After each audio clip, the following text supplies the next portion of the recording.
Então, bom dia, né, pessoal? Eu sou a professora Renata. Só um minutinho. Bom dia, né, pessoal? Eu sou professora aqui no Instituto Federal de Santa Catarina, no campus Garopaba. Estou aqui representando o nosso núcleo de estudos interseccionais afro-brasileiro e indígena, aqui do campus, o qual eu sou articuladora, mas tem uma equipe, né, gigante com servidores, estudantes, membros da comunidade externa. E essa atividade que a gente vai conduzir agora, né, nessa manhã,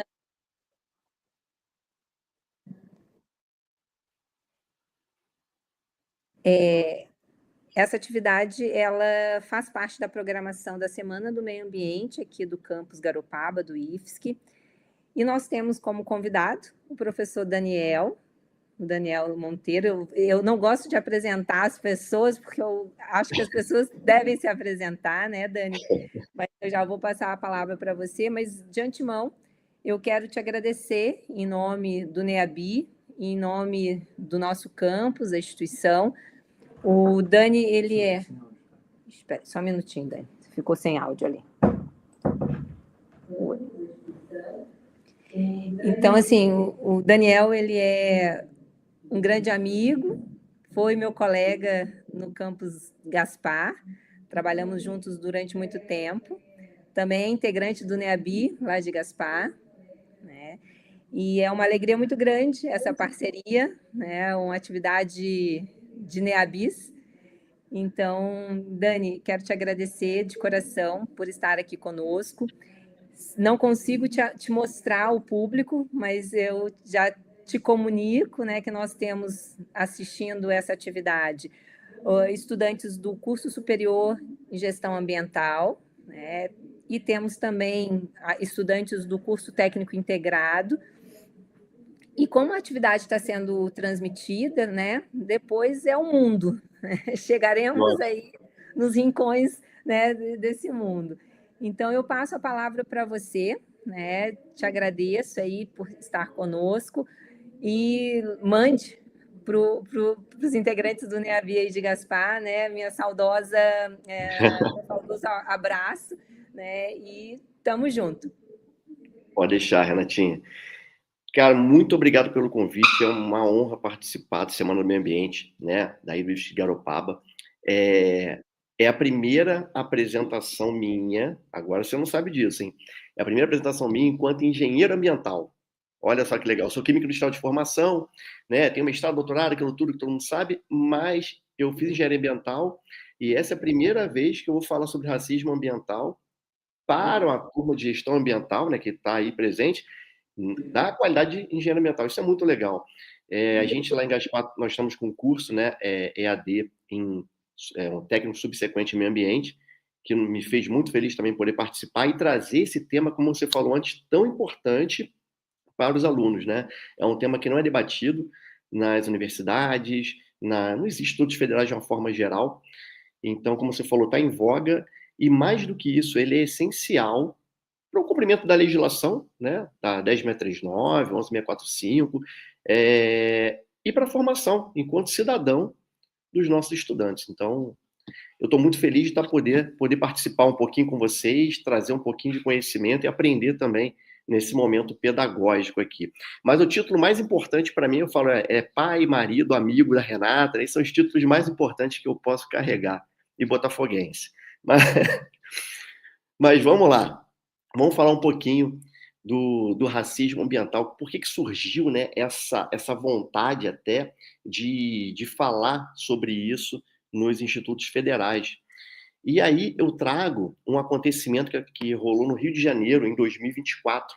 Né? Em janeiro de 2024, nós tivemos chuvas intensas que resultou em graves consequências para a população. Tá? E foi nesse ambiente, com mortes, com pessoas desabrigadas, com pessoas feridas, desalojadas, que a ministra, então, a Aniele Franco, ela dá uma declaração midiática, né, traz para a mídia o termo racismo ambiental. É um termo que tem mais de 40 e poucos anos, 43 anos. Mas ela traz esse termo como se fosse uma novidade, porque as pessoas, né, no Brasil não pouco estudavam ou estudam sobre isso, não tem tantos artigos assim, né? E aí você tem ela foi rechaçada pela oposição política por conta do uso desse termo. Então tudo é racismo, tudo é mimimi, agora o sol é racista, a chuva é racista, a árvore é racista, onde é que já se viu isso? E ela foi extremamente rechaçada, né, com o uso desse termo. E ali eu falei, cara, a gente precisa falar sobre isso em tudo quanto é lugar. Porque, cara, o termo tem mais de 40 anos. Como é que as pessoas não conhecem? Como é que a classe política ela usa de uma injustiça ambiental, injustiça climática, para rechaçar as pessoas, para fazer pouco do sofrimento de quem tanto precisa. Então daí surgiu, né, essa minha vontade de falar, cara, eu preciso falar isso no ensino médio, no integrado, no superior. E aí que surge, então, né, eu trago para vocês o conceito do racismo ambiental. Ele surge nos anos 80, nos Estados Unidos, por conta de um evento que acontece num condado, em Warren County, é um condado na Carolina do Norte. O que acontece ali? Acontece que a Agência de Proteção Ambiental, né, a EPA, Environmental Protection Agency, né, ela escolhe uma cidade para descartar um solo contaminado com bifenil policlorado, né, uma substância muito tóxica. E isso gerou uma série de revoltas, de protestos da população. Então, a comunidade negra, porque a EPA, né, a EPA, ela resolveu aleatoriamente instalar esse aterro numa cidade pequenininha, majoritariamente negra, né? Então não foi um acaso, a gente sabe disso. Então teve um levante da comunidade negra contra essa instalação desse aterro, e essa manifestação, esse protesto, ele foi crescendo, né? Ele tomou proporções muito grandes. E à medida que ele foi crescendo, né, isso foi tomando conhecimento, até que esse camarada, Dr. Benjamin Franklin Chaves Jr., ele, um químico reverendo, liderança no movimento de direitos civis dos negros dos Estados Unidos, que foi assessor de Martin Luther King, né? Aí ele criou o termo racismo ambiental, onde esse termo, né, vai dizer respeito às injustiças sociais e ambientais que são direcionadas, né, desproporcionalmente contra grupos étnicos vulneráveis. Então, veja bem, é um termo que surge nos anos 80 nos Estados Unidos, por conta de um levante de uma comunidade que se sentiu ameaçada pela disposição de um resíduo tóxico perigoso naquela comunidade. E essa disposição seria feita pela Agência de Proteção Ambiental. Então, em momento nenhum, foi considerado a existência desse grupo, né, naquela cidade. E para a gente entender, né, plenamente o racismo ambiental, é muito importante que a gente conheça, né, o conceito de raça. E aí é fundamental a gente reconhecer, como ensina o professor Munanga, né, que o conceito de raça ele é uma construção social, ele não é uma categoria biológica. Né? Então, é uma construção social e cultural baseada nas diferenças fenotípicas. E essa construção tem sido historicamente utilizada, tá, para justificar, para ser um instrumento de discriminação e dominação de determinados grupos em relação a outros. Então, é muito importante essa compreensão, porque o racismo ambiental, ele não é sobre pobreza. Ele é sobre como a raça, enquanto categoria socialmente construída, define quem é mais exposto aos riscos e danos ambientais. E, para a gente seguir, né, no conceito, é importante saber o que então é o racismo, o que é o preconceito racial, o que é discriminação racial. Então, o racismo, né, segundo Silvio Almeida, ele é uma forma sistemática de discriminação racial, manifestada como práticas conscientes ou inconscientes, né, que culminam em desvantagem ou privilégio de pessoas dependendo da raça que pertencem. Então, o racismo ele é sistêmico, ele é estrutural. Já o preconceito racial, ele vai ser um julgamento baseado em estereótipo sobre grupos raciais que se pode levar ou não a ações. Já a discriminação seria um tratamento diferenciado, injusto a membros, né, de grupos racialmente identificados. Então a gente pode pegar o racismo ambiental, que é o nosso tema, e dizer que ele é uma forma de discriminação racial estrutural no campo ambiental. Então, gravem isso, o racismo ambiental, ele é sim uma forma específica de discriminação racial e estrutural no campo ambiental. Mas vamos lembrar que o campo ambiental, ele não é só o meio ambiente, né? E a gente costuma falar que o meio ambiente, eu enquanto engenheiro ambiental, professor da área de meio ambiente, o meio ambiente está lá. Não, o meio ambiente somos nós. Nós estamos inseridos no meio ambiente. Né? O meio ambiente não é algo estático que está lá. A natureza está lá longe da minha casa. Eu moro no centro urbano. Isso é o meio ambiente. Né? A nossa sociedade faz parte do meio ambiente. Não dá para destacar o homem do meio. Então, quando a gente pensa, né, nesse racismo ambiental, a gente está inserido nisso, sim. Agora eu trago para vocês, né, alguns artigos da nossa Constituição, para a gente ver como é que relaciona a Constituição, a legislação brasileira, principalmente em relação aos princípios do racismo ambiental. E essa parte é fundamental para os alunos, os discentes da área de gestão ambiental, que estão aí acompanhando, para quem faz curso técnico em meio ambiente. Por que isso? Eu trouxe aqui 5 artigos fundamentais da nossa Constituição. Vamos lá, ó. O artigo 3º, ele diz que o objetivo, né, fundamental da República é promover o bem de todos, sem preconceitos de origem, raça, sexo, cor e qualquer outras formas de discriminação. Esse é o artigo 3º. Será que a gente observa ele, né, na prática? Artigo 5º é o artigo, aquele que somos todos iguais perante a lei, né? Ele estabelece que todos são iguais perante a lei sem distinção de qualquer natureza, garantindo-se a inviolabilidade do direito à vida, à liberdade, à igualdade, à segurança e à prosperidade. Pô, a gente está vendo nas mídias sociais aí que isso é uma grande mentira, né? É só dependendo da cor da sua pele, você pode ludibriar milhões de brasileiros pobres e tem político tirando foto contigo. Enquanto se você tiver um pouco mais de melanina, né, um pouco mais pigmentada, você pode ser preso porque não gostaram da letra da sua música. Então a gente sabe que isso não é uma verdade. É o artigo 5º, que nós somos todos iguais perante a lei, depende de muita coisa. Aí vem o artigo 170, né? No inciso 6, ele fala que ele vai determinar que a ordem econômica está fundada na valorização do trabalho humano e da livre iniciativa, com a finalidade de assegurar a todos a existência digna, observando, entre outros princípios, a defesa do meio ambiente. Então, será que todo mundo está assegurado essa existência digna? Todos temos moradias dignas, acesso a recursos, né, naturais, acesso à água, saneamento básico, à infraestrutura, né? Será que nós temos isso? O artigo 216, parágrafo 5º, vai estabelecer que o poder público, com colaboração da comunidade, deve promover e proteger o patrimônio cultural brasileiro, garantindo a preservação dos bens de natureza material e imaterial, inclusive os relacionados às populações indígenas e afro-brasileiras. Como é que estão os nossos quilombos? A demarcação de terras indígenas, o povo ribeirinho. Será que essa população, essas comunidades, ela realmente está sendo cuidada pelo poder público? Está sendo protegida? Seu patrimônio cultural, material e imaterial está sendo protegido? A gente sabe que não está. Né? Tem denúncias, tem um mapa de conflitos, né, da Fiocruz na internet, vocês podem consultar o quanto de conflito a gente tem no nosso país nos dias de hoje.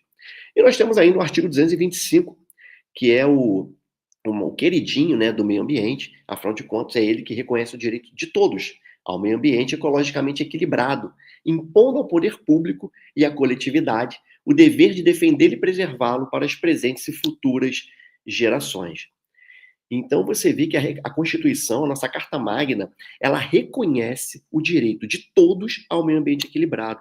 Então por que aquela primeira slide lá que eu mostrei, né, que aconteceu no Rio de Janeiro em 2024, por que algumas pessoas, né, estão mais expostas a danos ambientais do que outras? Por que é sempre o mesmo grupo de pessoas que a gente observa, né, em locais diferentes, mas são esses grupos racializados, marginalizados, que são sempre expostos aos piores ambientes? A morar perto do pior clima, a estar em zonas de deslizamento. Por que isso é imposto para eles, já que a Constituição garante o direito a um meio ambiente equilibrado, né, para todos nós? Então, daí surge o conceito do racismo ambiental, né, que vai trazer uma resposta, na verdade, vai cunhar um termo, né, um termo que vai dar nome a essa injustiça que acontece Então ele vai dizer respeito às injustiças sociais e ambientais que são direcionadas desproporcionalmente contra grupos étnicos vulneráveis.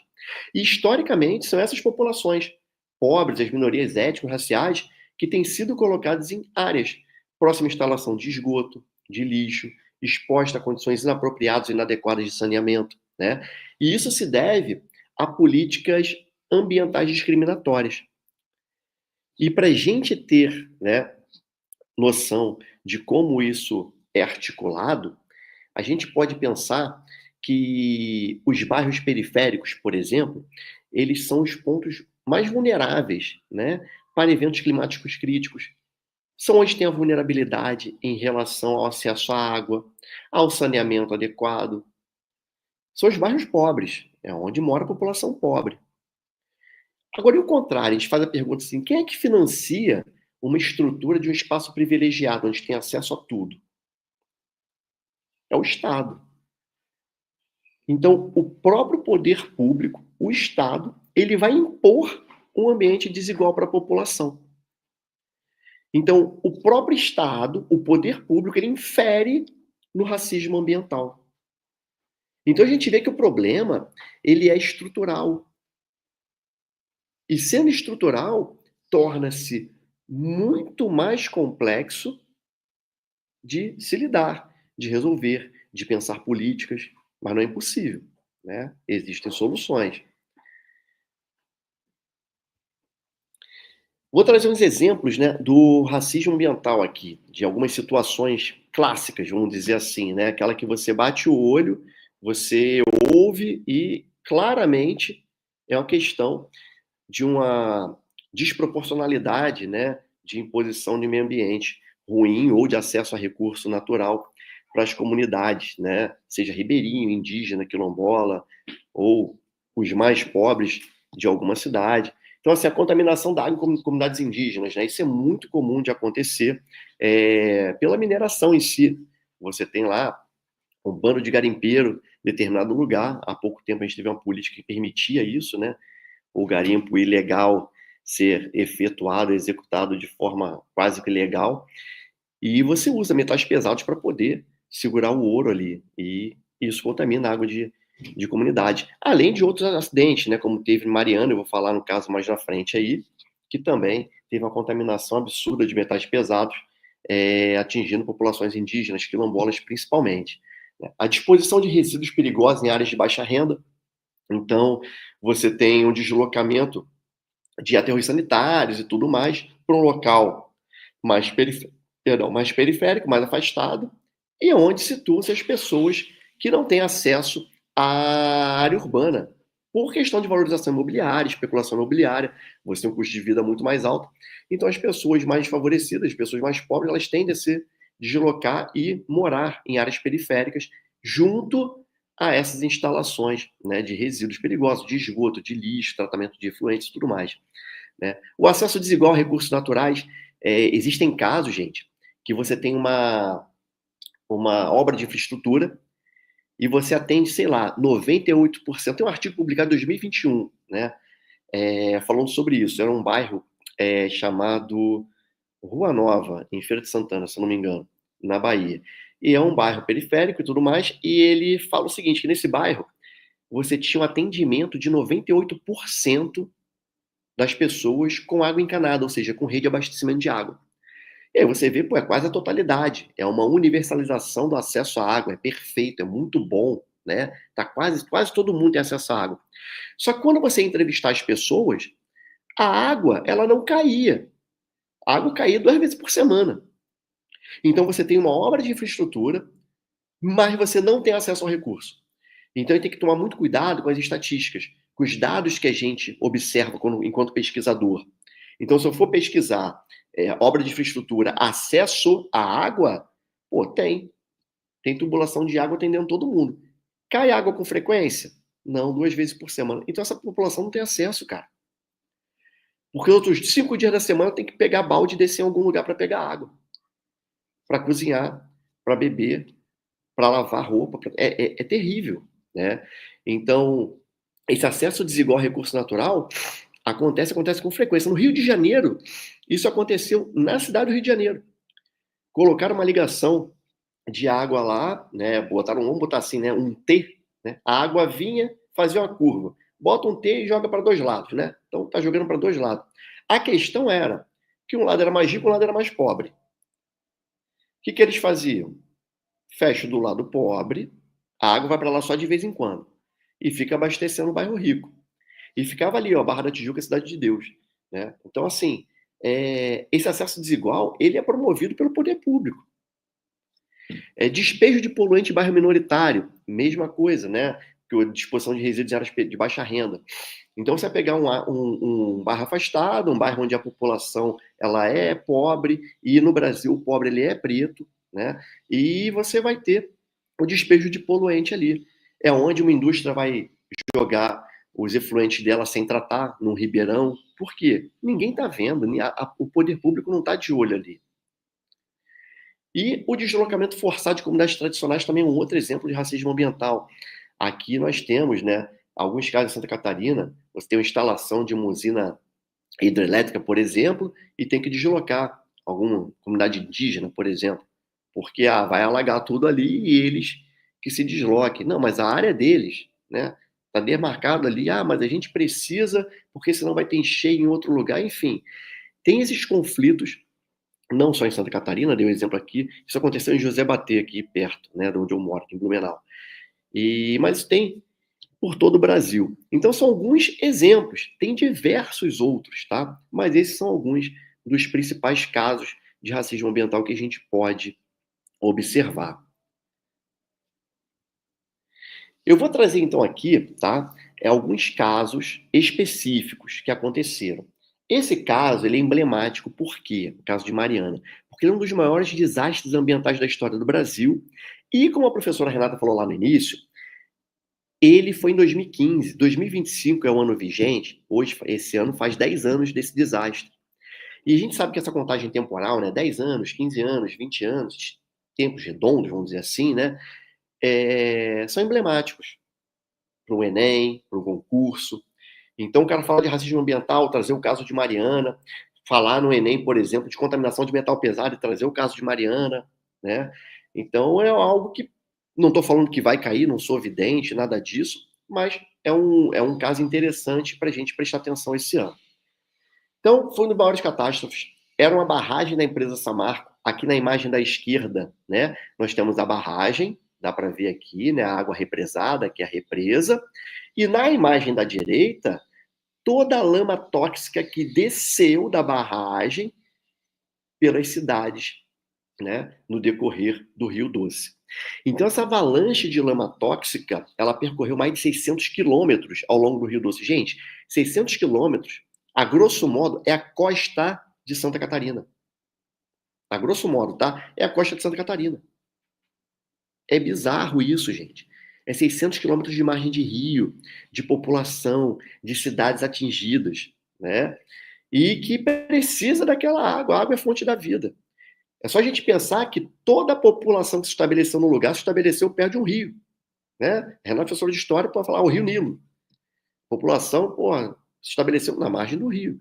É assim que funciona. Então, se a gente tem um rio que é, 600 quilômetros de rio, e a gente tem cidades que foram povoadas ao redor desse rio, como recurso natural, como desenvolvimento econômico, enfim, ele vai fortalecer para tudo, vai favorecer para tudo isso. E de repente você acaba com isso. E o principal, tá? Não dá em muita coisa, não. Então tem um estudo do mesmo ano, de um colega lá da UERJ, professor Luiz Vanderlei, e esse estudo ele fala que os impactos foram muito mais severos nas áreas de maior população negra. E aí ele trouxe aqui, né, nesse mapa, as cidades de Bento Rodrigues, com a população negra de 84,3%, a cidade de Esteira, com a população de mais de 70%, população negra, tá? Paracatu do Baixo, com 80%, Barra Longa, com mais de 60%, são cidades majoritariamente negras. Tá? E essa população ela habitava áreas inseguras, mais expostas aos riscos das atividades mineradoras. E elas sofreram o impacto do rompimento da barragem. Assim como as comunidades indígenas e quilombolas, que perderam vidas, que, a partir da destruição ambiental, elas tiveram seus recursos naturais, né, e o seu modo de vida tradicional extremamente alterado. Então, elas perderam acesso a recursos, o modo de vida foi alterado, tu não pesca mais, não vive mais naquela beira de rio. Então, você vê que quem mais foi atingido com catástrofe mariana, né, foram essas comunidades racializadas, vamos dizer assim. Então, é um caso, sim, de racismo ambiental, onde uma catástrofe ela teve um impacto muito maior nessas populações.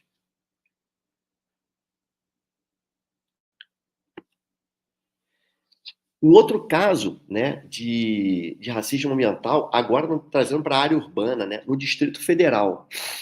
Nós temos o Distrito Federal, né, assim como em vários locais do Brasil, né, nós temos lá uma comunidade chamada Sol Nascente e nós temos o Lago Sul.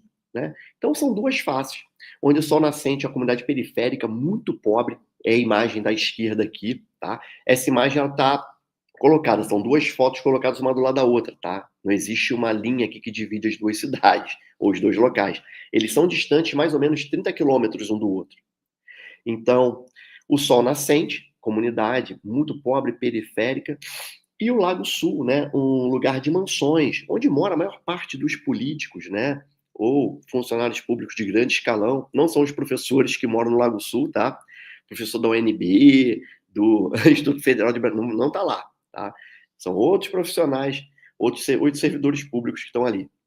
Então, existe uma diferença muito grande.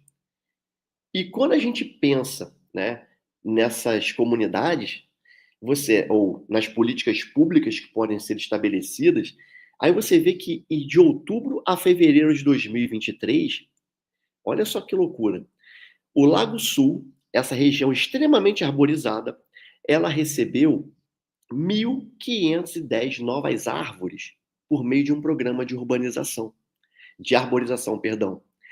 Veja bem, o Lago Sul recebeu 1.510 novas árvores. Ótimo, bacana.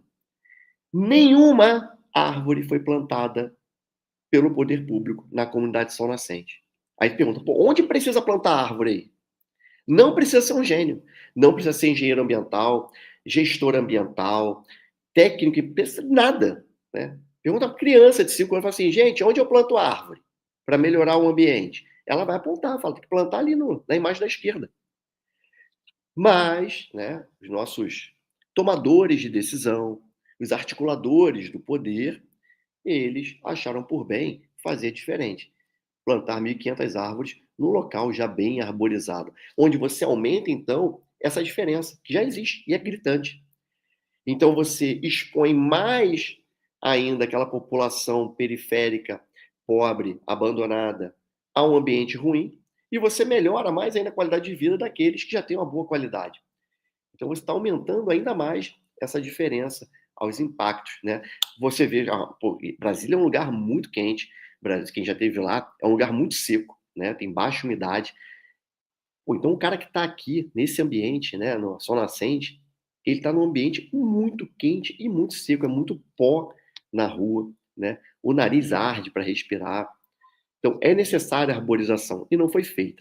E quando você pega a diferença social entre os moradores, veja bem, ó, nós temos em termos de população, quase 68% dos moradores se consideram pardos ou negros no Sol Nascente, na comunidade Sol Nascente. E mais de 40% das famílias vivem com uma renda de 1 a 2 salários mínimos. Agora vamos para o Lago Sul. 33% dos moradores se declaram pretos ou pardos. E o rendimento mensal de mais de 20 salários mínimos por mês em mais de 60% do domicílio. Então, assim, mais de 60% das famílias têm renda acima de 20 salários mínimos por mês. E quando você pega essa autodeclaração de preto ou pardo, a gente tem aquele problema também, né, do ACM Neto e tal, aquela coisa, né, do político que, pô, não, eu sou pardo. E não é, ele é lido como branco.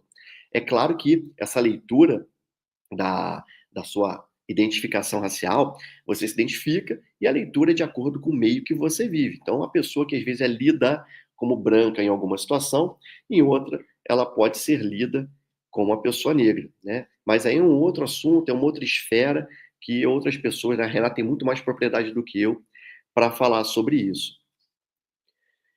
Mas o que chama atenção é isso, né? É a diferença no Lago Sul, para o Sol Nascente, é essa diferença de atenção. Existe um documentário que eu passei para os meus alunos, eu recomendo até, depois eu posso mandar o link para a professora Renata, que fala exatamente dessa comunidade Sol Nascente.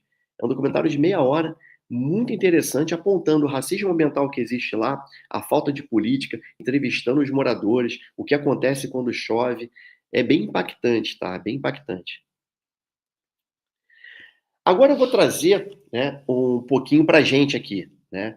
Existe a comunidade quilombola aí no Morro do Fortunato, em Garopaba, né? Nesse mapa, está localizado aqui no pontinho vermelho, aqui as dunas na Praia de Siriú, as dunas aqui é o centro de Garopaba, e no pontinho vermelho é o Morro do Fortunato.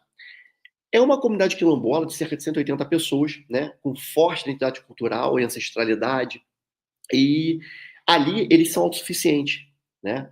Eles produzem legumes, verduras orgânicas, comercializam junto com doces caseiros, plantam e colhem tudo naturalmente, né? Tentam não usar agrotóxicos.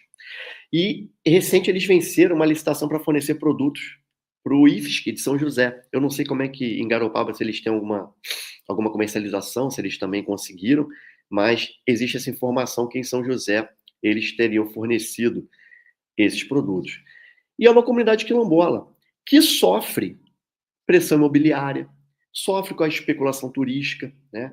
Pô, Garopaba, falando para vocês aí, vocês sabem melhor do que eu, né? Eu só pesquisei um pouco, já estive aí. Cara, Garopaba é caríssimo, né? Não tem casa barata em Garopaba, não tem aluguel barato em Garopaba. É caro, por quê? Porque é uma cidade de praia, é linda, maravilhoso. Eu sonho, né, um dia, né, ser morador de Garopaba, mas é um lugar caro. E todo lugar que é muito procurado, muito visado para o turismo, ele sofre uma certa especulação imobiliária, né? Pessoas que têm terreno querem vender, querem construir.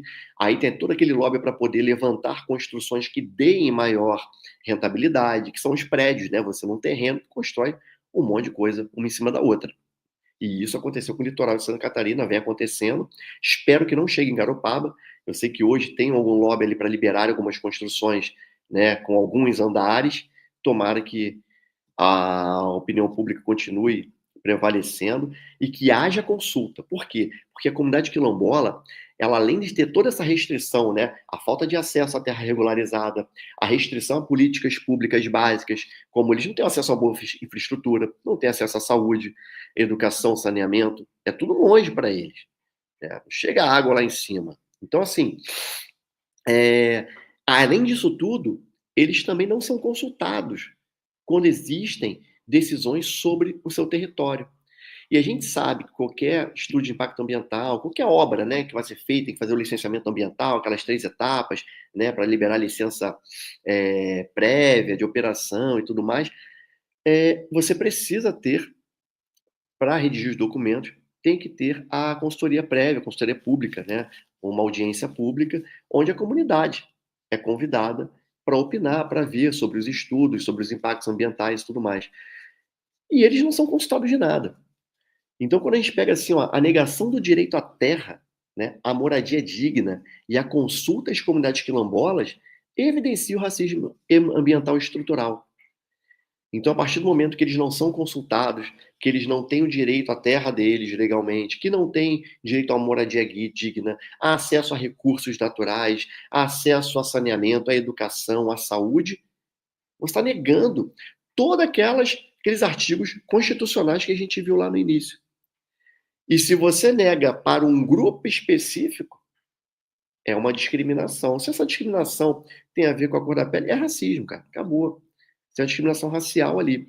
Quando se é evidenciado para um meio ambiente, você tem, então, um exemplo clássico, fatídico de racismo ambiental.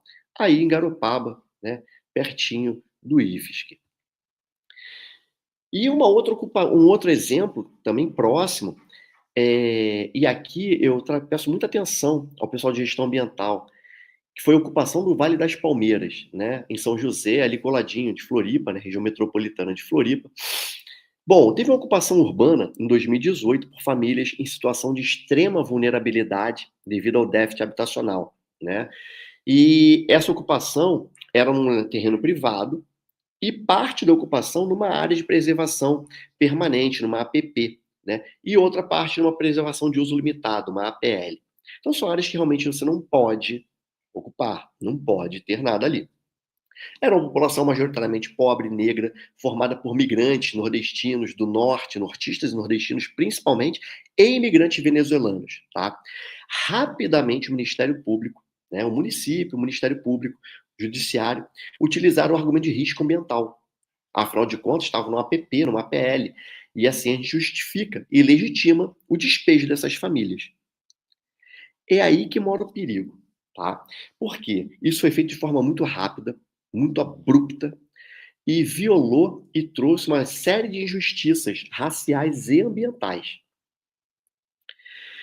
Bom, primeiro é a aplicação, a gente chama atenção a aplicação diferenciada da norma ambiental. E isso a gente observa. Enquanto gestor ambiental, enquanto engenheiro ambiental, você vai ver que existe uma aplicação diferenciada da norma. Cara, existe uma lei ambiental, a legislação brasileira, a legislação ambiental brasileira, ela é uma das mais ricas do mundo, ela é muito boa, só que ela é extremamente rigorosa com a população pobre e negra. E ela é muito menos severa com os empreendimentos de maior impacto ambiental.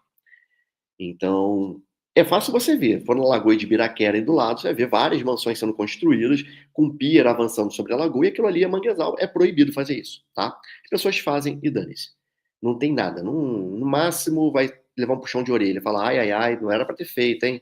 Mas agora não tem jeito, né? Pode curtir com o seu barco aí.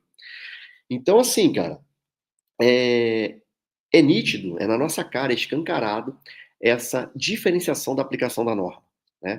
Aí, na ocupação do Vale das Palmeiras, ainda tem a questão dos discursos preconceituosos, né? As autoridades parece que, pô, xingavam, proferiram discursos xenofóbicos e racistas contra os moradores.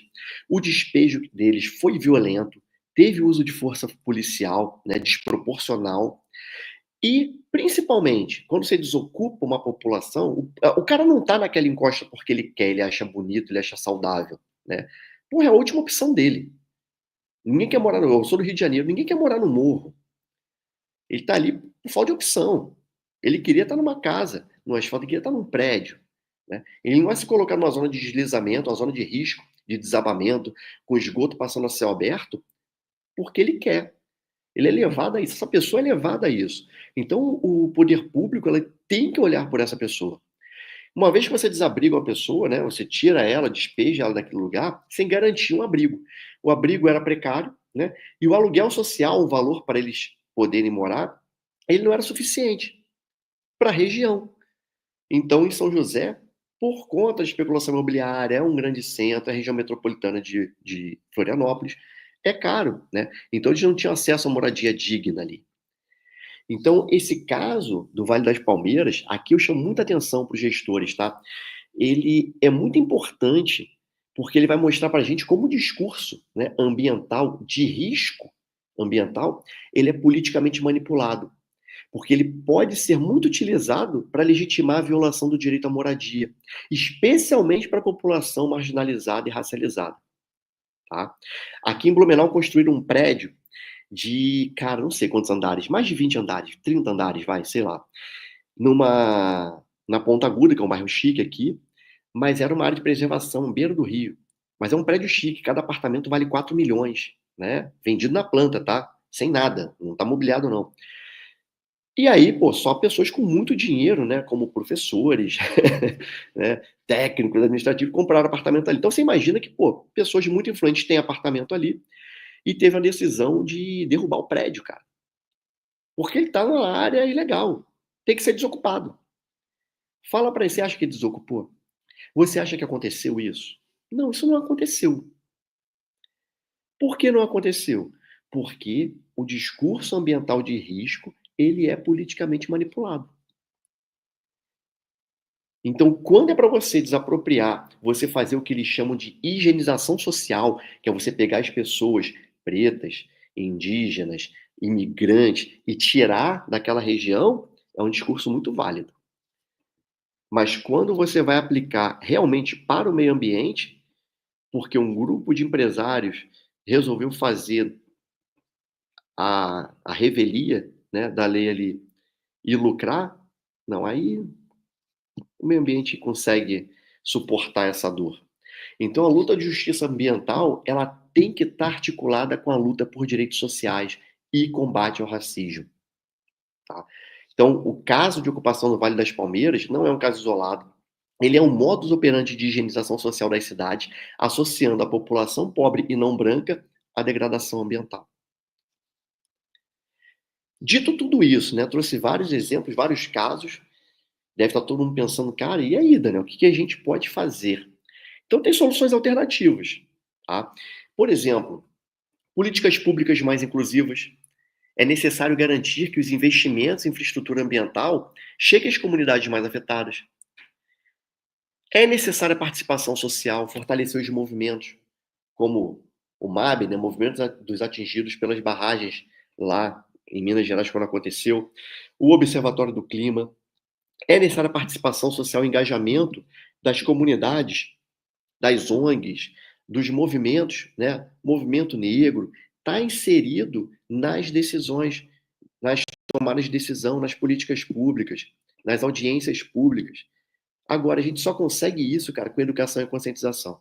Por isso que esse momento de formação é importante. É no curso técnico, é na escola, é na universidade. A gente tem que trazer o tema para debate, a gente precisa formar profissional consciente. Provavelmente, né, não era todo mundo que conhecia racismo ambiental.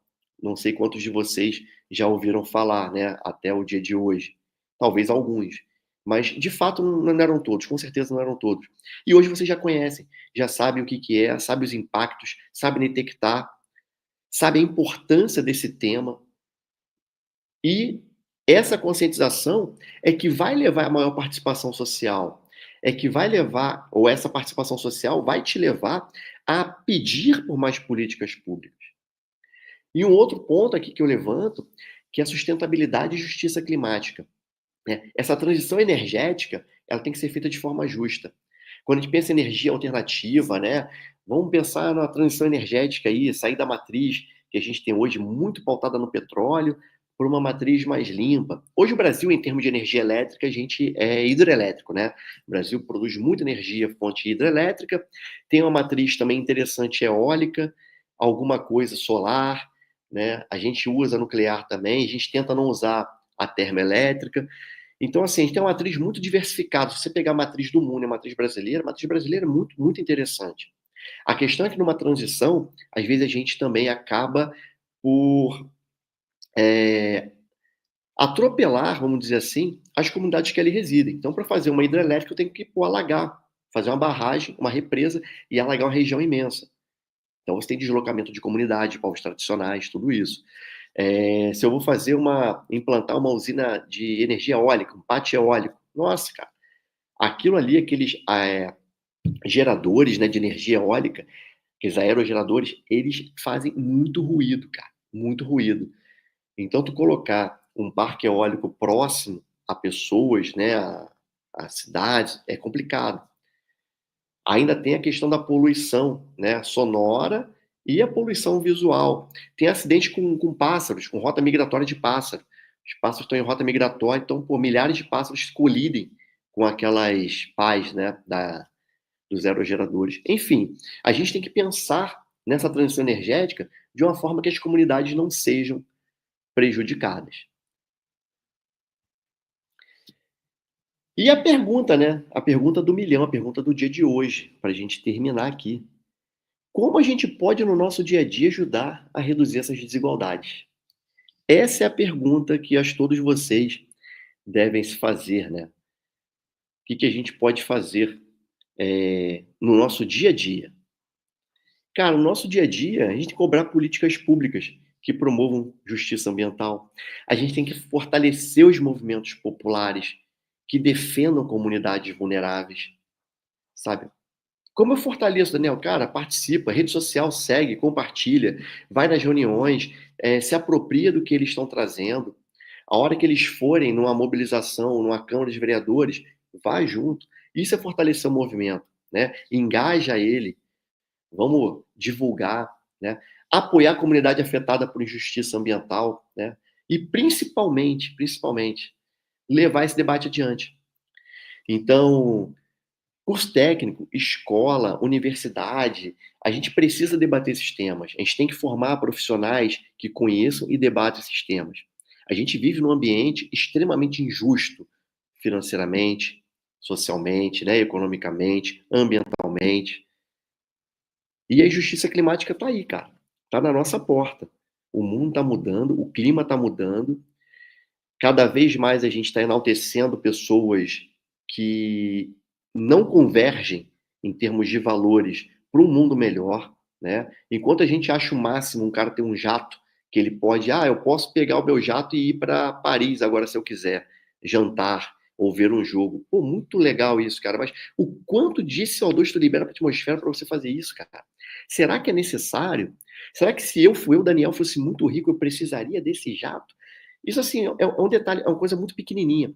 E a gente está no momento, né, de formação onde os jovens eles estão adorando esse tipo de pessoas, né? A gente está vivendo um momento do ter. Cada vez mais a gente quer ter, a gente consome de uma forma desenfreada, a gente precisa ter o mais novo, o mais moderno, e a gente está vivendo errado. Minha mensagem é essa. A gente está vivendo errado.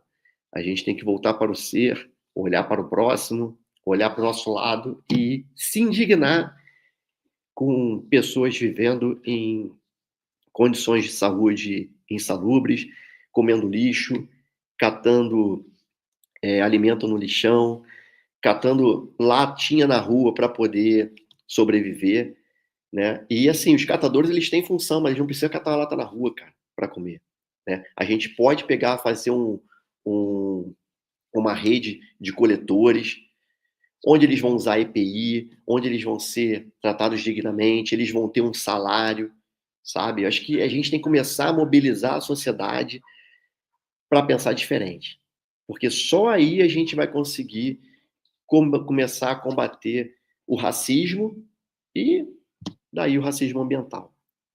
Bom, galera, essa é a mensagem que eu tinha para trazer para vocês, né?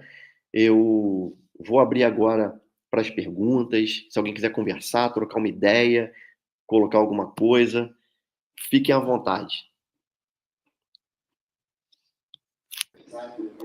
Oi, então, Dani, né, primeiro quero te agradecer, né, pela tua fala mais uma vez, né, sendo repetitiva, mas a tua fala nos leva a pensar muitas coisas, né? E não podia fazer diferente, né? Então, enquanto o pessoal está recolhendo aqui as perguntas, e vão vir muitas perguntas, tá? Não sei se deu tempo, mas eu queria chamar a atenção sobre um trecho da tua fala, agora mais no finalzinho, quando você até fez referência a essa situação aí que envolve a construção desse prédio em Blumenau, né, de quase 30 andares, custam milhões cada apartamento, um apartamento por andar. Ouvindo você, eu lembrei de uma associação, do ponto de vista histórico, né, que diz respeito, e no livro do Silvio Almeida, o que é racismo estrutural, ele faz essa referência, né, de a relação do racismo com a economia. Então, assim, quando a gente fala de populações marginalizadas, é o caso de Mariana, o caso ali de São José, por que o Estado ele faz todo um processo, né, muito violento, abrupto de despejo, tal? Porque, enfim, o que está envolvido ali? São vidas, né? E a sensação que fica é essas vidas não têm valor. Agora, quando eu me remeto, né, a um tipo de construção numa área de preservação que a ordem é vamos demolir, nossa, mas quanto investimento teve ali? E aí, assim, quando a gente fala, aí eu vou voltar na história, né? Quando eu olho para o passado, e lá no século XIX, a gente tem todo um movimento de discussão sobre a abolição da escravatura, qual que era o grande argumento das pessoas contrárias ao projeto de abolição? Ué, quem vai, né, se responsabilizar pelo prejuízo que nós, né, proprietários de pessoas escravizadas temos? Ou seja, quem vai ressarcir? E, inclusive, né, se a gente pega os documentos da época, existia uma proposta de que o Estado fosse o responsável por esse ressarcimento.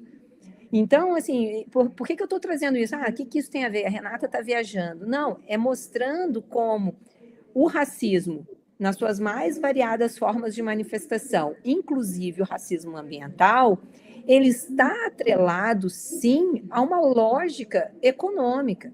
O racismo ele é um produto do sistema neoliberal capitalista, né? Então, assim, é impossível a gente não perceber, olhar, né, para essas discussões que envolvem o racismo ambiental na atualidade e não perceber que o que está por trás, o que sustenta, né, uma série de questionamentos, uma série de movimentações, é o interesse do capital, né? E aí, quando eu falo capital, não é a entidade capital, né? São das pessoas que estão lucrando, né, com todo esse processo.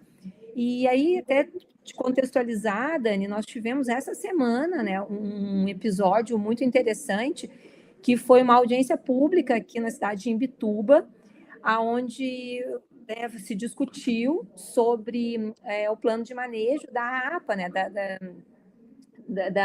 do plano de manejo, desculpa, o plano de manejo e o papel socioambiental, né, do território da APA da Baleia Franca. E uma das questões postas foi exatamente essa, né? Você tem por trás de toda essa discussão um interesse, né, especulativo, de especulação imobiliária mesmo, para que haja alterações e até mesmo, né, o fim da APA, porque é um território em que, né, o capital tá de olho por conta, né, de todas as suas possibilidades econômicas, né, de investimento e de lucro. E aí a questão da manipulação, em algum momento da tua fala, você também traz isso, né, de como o discurso, né, as narrativas que manipulam a opinião pública, para daí a gente olhar e ver como algoz do processo, né, as políticas de proteção ambiental, e não o capital, né, e não a lógica do capital. Então, só queria fazer também contribuir com essa reflexão, né, e abrir agora para as perguntas. Vamos ver se tem alguma. Ó, tem uma, chegou aqui, peraí. Você quer?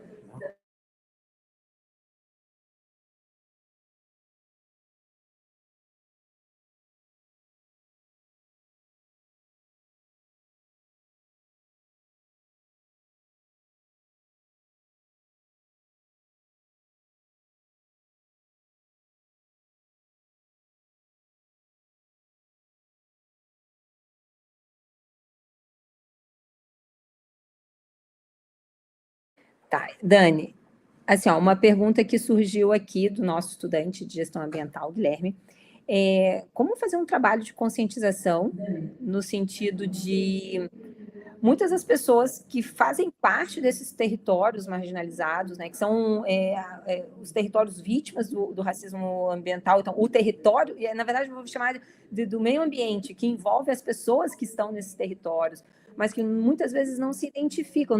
E aí, quando eu digo não se identificam, né, talvez o Guilherme pode nos ajudar aqui, é a falta dessa compreensão de quem sou dentro desse contexto, né?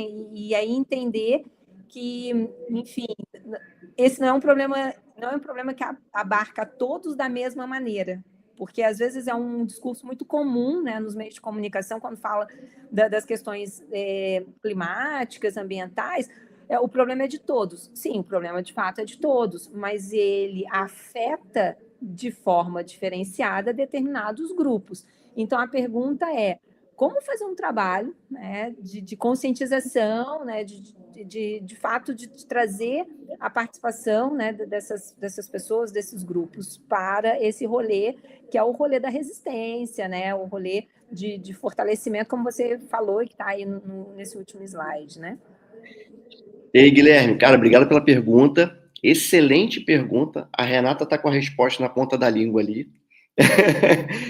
E assim, ó, isso passa por uma coisa muito básica, que é a educação. É o letramento racial, né? Enquanto as pessoas não tiverem esse letramento, né, não tiverem a conscientização vindo lá da educação básica, é muito difícil elas se perceberem. Aí eu vou trazer uma reflexão assim, ó. Eu tive uma vida muito difícil, tá? Então, na minha vida muito difícil, sempre foi assim. Sempre teve enchente na minha casa, sempre perdi imóvel, e não só eu e toda a minha família, todo mundo que eu conhecia no meu bairro. Então, se aquela é a minha realidade, e é a única realidade que eu conheço, eu não conheço outra, tá? Fica muito difícil de eu me colocar como injustiçado. Porque no cosmo que eu consigo observar, eu só vejo aquilo. Então eu estou imerso num local onde todo mundo está se ferrando igual. Então eu não sou diferente. Isso acontece com todo mundo. A vida é difícil mesmo. Levanta a cabeça e vamos lá. Todo mundo se ajuda. Eu vejo muito em Blumenau, que tem muita enchente aqui, pessoas de diversas classes sociais são afetadas pela enchente, tá? Diversas classes sociais. Tem um local muito, muito chique que, porra, enche, o pessoal tira o carro bacana da garagem do prédio, né? Lá na Alameda, a Renata conhece. Então o pessoal tira, leva para outras ruas porque vai alagar a garagem milionária do cara.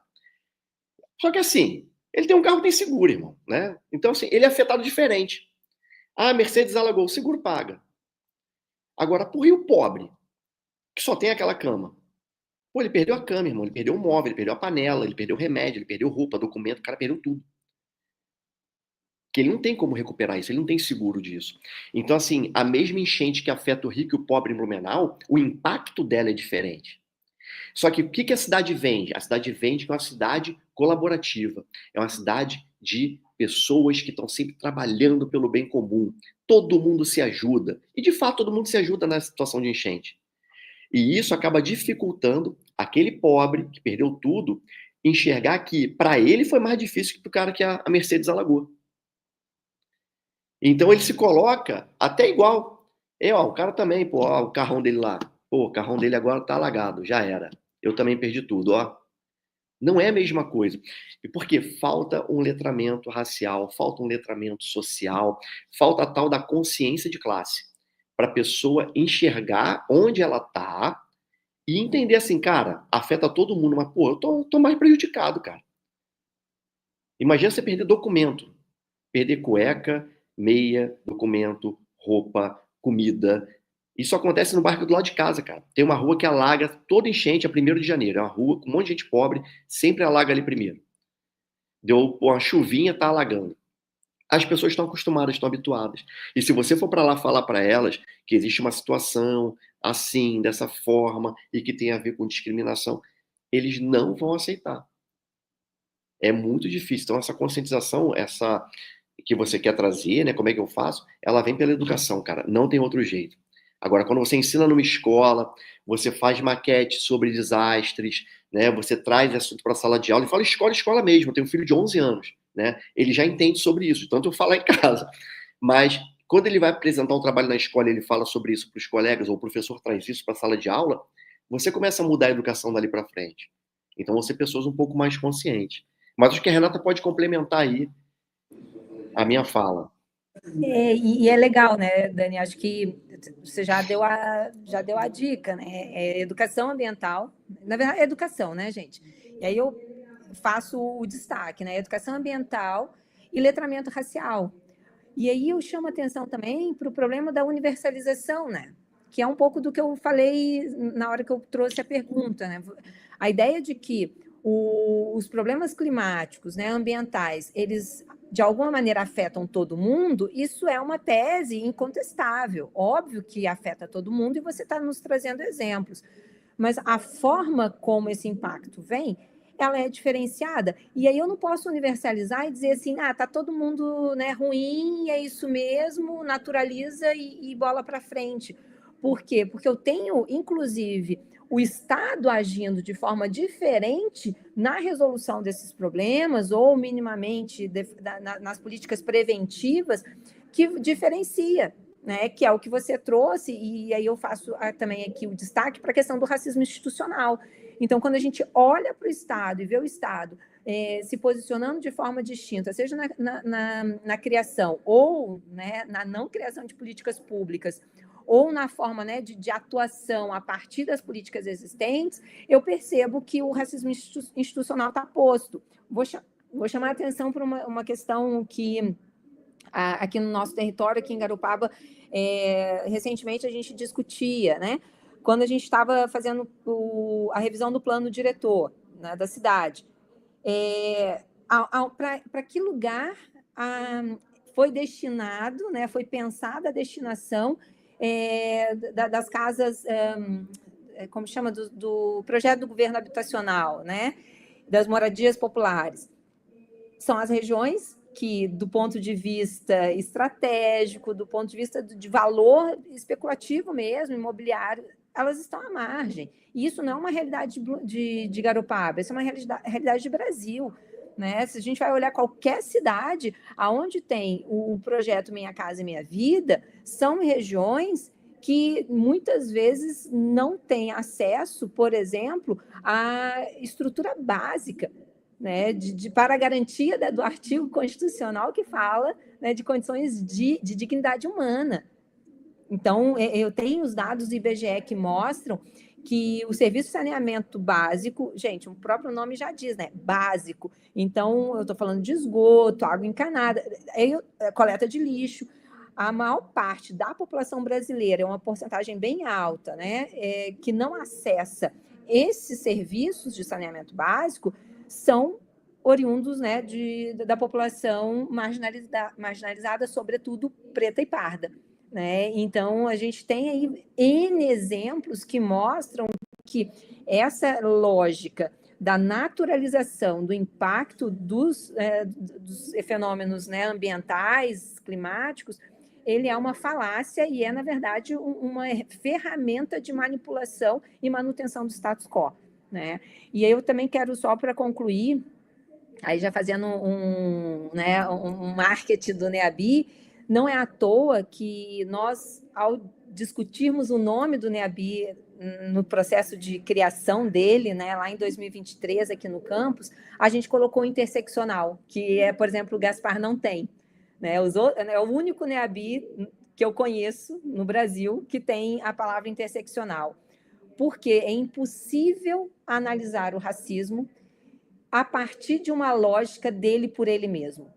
Porque o racismo, ele intersecciona com raça, gênero, classe social. Então, quando você falou da classe social, né, Dani, eu não posso analisar o racismo ambiental ou qualquer outro tipo de manifestação do racismo sem considerar também esses outros marcadores sociais. Né? Então, eu preciso ver essa perspectiva do racismo numa lógica mais macro e de cruzamento, né, de interseccionalidade desses marcadores. Então, é isso. Eu não sei se tem mais alguma pergunta, galera. Porque se não tiver pergunta, eu vou continuar falando. Não, tô, perfeita a tua colocação.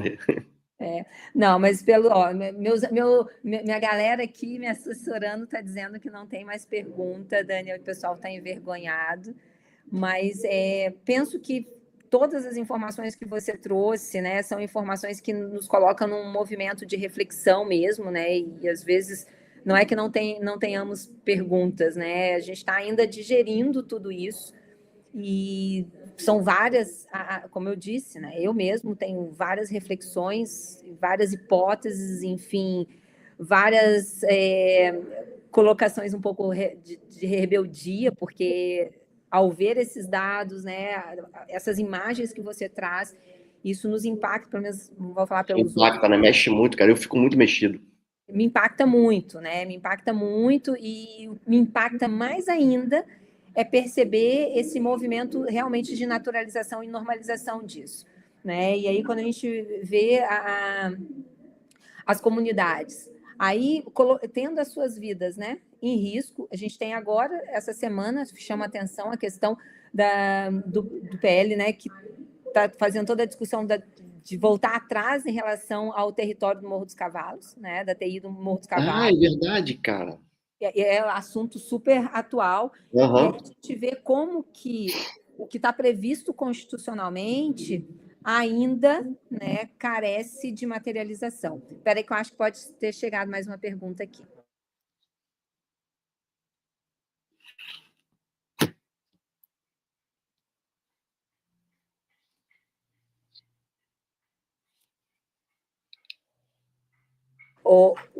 Ô Dani, só para você não sair muito arrasado, porque só teve o Guilherme de pergunta, estou brincando.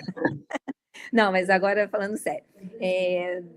Teve aqui algumas alunas, né, que fizeram um comentário que a palestra foi muito boa, né, gostaram muito da tua explanação, e que na medida que você ia falando e os questionamentos vinham vindo, você também em seguida já dava, né, a resposta ou trazia... Foi didático.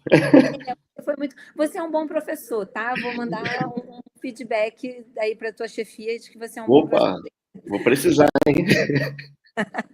Mas, enfim, acho que aí o pessoal está dizendo que houve, sim, né, alguns questionamentos que foram surgindo ao longo da tua fala, mas que você mesmo já foi esclarecendo na tua própria abordagem, né? Então, por isso o pessoal elogia, te agradece. Se você puder me mandar, né, o link do documentário, acho que é super válido, né, para o Eu vou pessoal. te mandar um e-mail com um link com essa apresentação também, se você quiser disponibilizar para eles. Ótimo, ótimo. Que aí eu disponibilizo, acho que é um material, né, pelo menos inicial aí para quem quiser poder se aprofundar. Galera tem TCC pela frente, né? Quem sabe aí eis um tema que eu diria riquíssimo para ser abordado aí num trabalho de conclusão de curso e ouso dizer um tema que tranquilamente a gente leva para um mestrado e para um doutorado, né? Dada a carência ainda, né, de trabalhar os dados que estão postos, né? A gente tem vários dados que são públicos, mas que carecem de análise científicas, né? Para que a gente também essa é uma outra informação que você trouxe no início da fala, né, Dani? Porque às vezes os dados eu costumo dizer, inclusive, os dados estatísticos, a gente tem que tomar muito cuidado, né? Porque eles não são uma verdade bruta, né? Eles não são uma verdade em si mesmo, eles carecem de um olhar atento do cientista, do pesquisador, para que esses elementos sociais possam atravessar esses dados e trazer,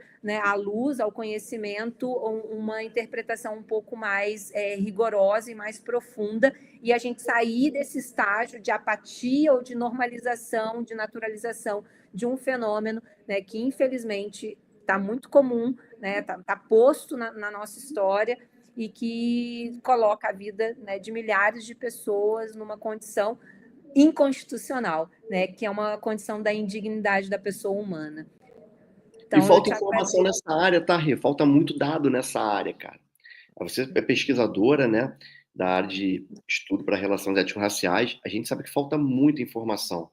Até institucional, você vai fazer a pesquisa dentro do IFSC, você não tem tantas informações assim. Então, é um trabalho que precisa ser feito. Então, quem se interessar... É bom você ter falado isso, né, Dani, porque isso também é uma manifestação do racismo institucional, né? Claro que é.